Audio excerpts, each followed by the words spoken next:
Iya, makanya dari awal kan saat ini ada itu ya undang PP 71 tahun 2019.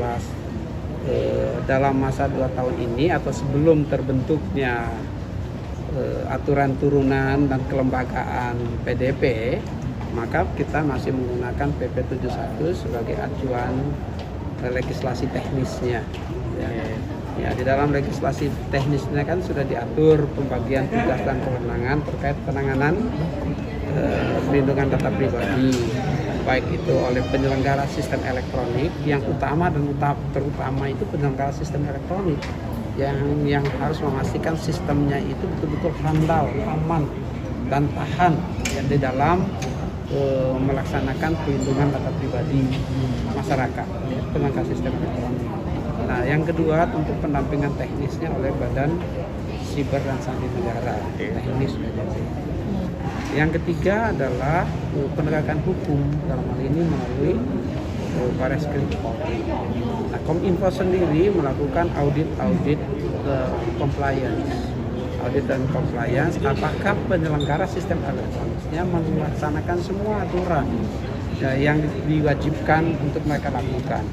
Jika ditemukan tidak dan terdapat kesalahan, kekeliruan, kesalahan penanganan perlindungan data pribadi, diberikan sanksi. Ya, ada berbagai jenis-jenis sanksinya. Nah, yang sudah dilakukan selama ini adalah dalam bentuk rekomendasi, kan sudah disampaikan tadi. Ada berapa datanya kamu sudah punya ya? Nah, tinggal dikutip aja nanti datanya. Itu ada kategori-kategorinya, baik terhadap perlindungan data pribadi PSE privat maupun PSE publik ya, yang berpotensi terjadi pelanggaran perlindungan terhadap data pribadi. Ya, itu. Jadi Kominfo dulu ya. Kami tentu akan berusaha mempercepat ya aturan turunan dari Undang-Undang PDP sehingga ada acuan yang lebih teknis dari Undang-Undang PDP dan terbentuknya lembaga sebagaimana yang diamanatkan oleh Undang-Undang. Targetkan kapan sih Pak? Karena tadi Bapak bilang masih targetnya segera. Ini kan buat undang-undang semuanya pakai targetnya segera. Tapi kan ini kan kerjanya nanti harus ada uji publik, ada kan itu semuanya harus dilakukan. Nanti kalau cepat-cepat diprotes lagi tidak transparan. Iya kan? Jadi kan harus transparan, harus partisipasi publik dan uji publik harus kita lakukan. Tapi kurang dari 2 tahun masa transisi yang disebutkan dalam undang-undang ya Pak? Karena itu kan 2 tahun. Ya, kita jangan sampai maksimal lah, lebih cepat kan lebih baik. Kita sekarang ini usahakannya lebih cepat. Tim kan sudah sedang bekerja bersama-sama dengan mitranya, itu 2 universitas negeri kita lah, yang sudah biasa kamu tahu lah. Ya. Pak, kalau yang Pertamina terus kayak BPJS itu terus apa sanksinya yang udah diberikan atau rekomendasi? Sekarang ini kan sedang dilakukan itunya audit compliance oleh Kominfo. Ya, kami tentu lakukan koordinasi. Tadi ada 3 lembaga negara kan. Ya, ada Kominfo, ada Polri, ada PSSN, itu berkoordinasi dengan tugas dan fungsi yang berbeda-beda di dalamnya atau yang hampir mirip dan berkoordinasi. Ya, nyambung gitu ya. Yang menyambung sehingga bisa menjadi lebih kuat dan bersama-sama penyelenggara sistem elektronik itu sendiri. Ya, itu harus kita lakukan. Mungkin selama ini saya menyampaikan, tapi rekan-rekan kan menyampaikan sepotong-sepotong, akhirnya bingung sendiri semuanya. Ya, itu ada 4 lembaga berkoordinasi terus-menerus, ya, tidak pernah berhenti, dan setiap ada insiden ditangani langsung. Nah, saya tentu sangat menghimbau ya agar penyelenggara sistem elektronik baca betul aturannya dan mengambil inisiatif yang cepat sesuai dengan tugas dan fungsinya, karena mereka yang terlebih dahulu harus memberitahukannya bahwa ada insiden. Jangan sampai insiden itu muncul dan diketahui karena sudah berita di media. Karena sudah kebocoran data baru berita. Nah, kalau lebih awal kan bisa masuk lebih cepat untuk melakukan penanganannya. Satgas kebocoran data yang begitu Pak Mahfud, yang isinya juga ada Kominfo. Itu kan semuanya bekerja sekarang ini. Ya, sambil undang-undang PP dan Perpresnya kami siapkan. Itu semuanya bekerja. Ini non-stop bekerja. Kamu kan nggak lihat aja barangkali ya. Tapi itu tim yang tidak pernah berhenti bekerja. Karena kebocoran serangan cyber itu kan berlangsung terus-menerus. Ya, apalagi kalau yang diserang PSE publik. Ya, PSP yang menyangkut dan melibatkan masyarakat yang banyak. Ya, tadi ada Peduli Lindungi, ada My Pertamina, Betul. itu pasti tim itu sungguh-sungguh melihat memperhatikannya.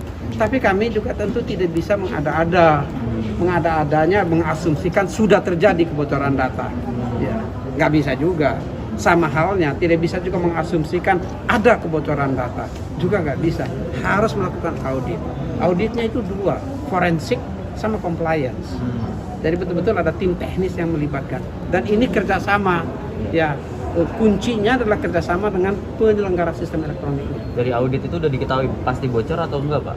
Dari audit itu baru diketahui berita yang diberitakan atau dugaan kebocoran itu benar terjadi kebocoran atau kebocoran tingkatan kebocorannya seperti apa, ya signifikan atau tidak, nanti dia akan sesuai dengan rekomendasi-rekomendasi apa yang harus dilakukan, perbaikan dan tindak lanjut. Masih proses berarti auditnya ya, Pak? Semuanya berproses, kan banyak yang sudah tadi. Karena udah terjadi kayak lebih lama tapi kok auditnya nggak kelar-kelar nih loh. Udah kelar kan? Kamu dapat nggak datanya tadi?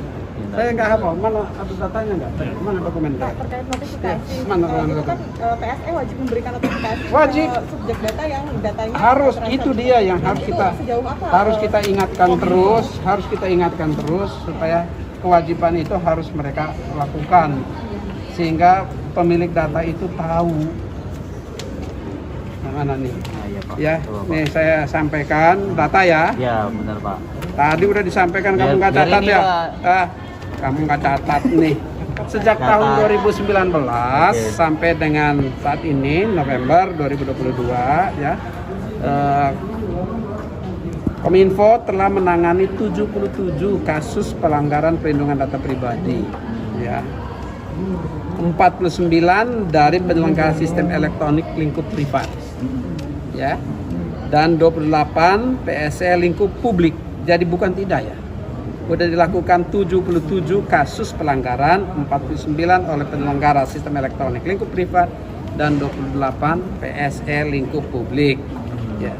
Di tahun 2019 ada 3 kasus, tahun 2021 ada 21 kasus, tahun 2020 ada 21 kasus, tahun 2021 20 kasus, dan tahun 2022 23 kasus. Jadi meningkat terus kasusnya. Dari 77 kasus itu 58 kasus dengan ini telah selesai dilaksanakan. Jadi ada 77, 58-nya telah selesai dilaksanakan ya.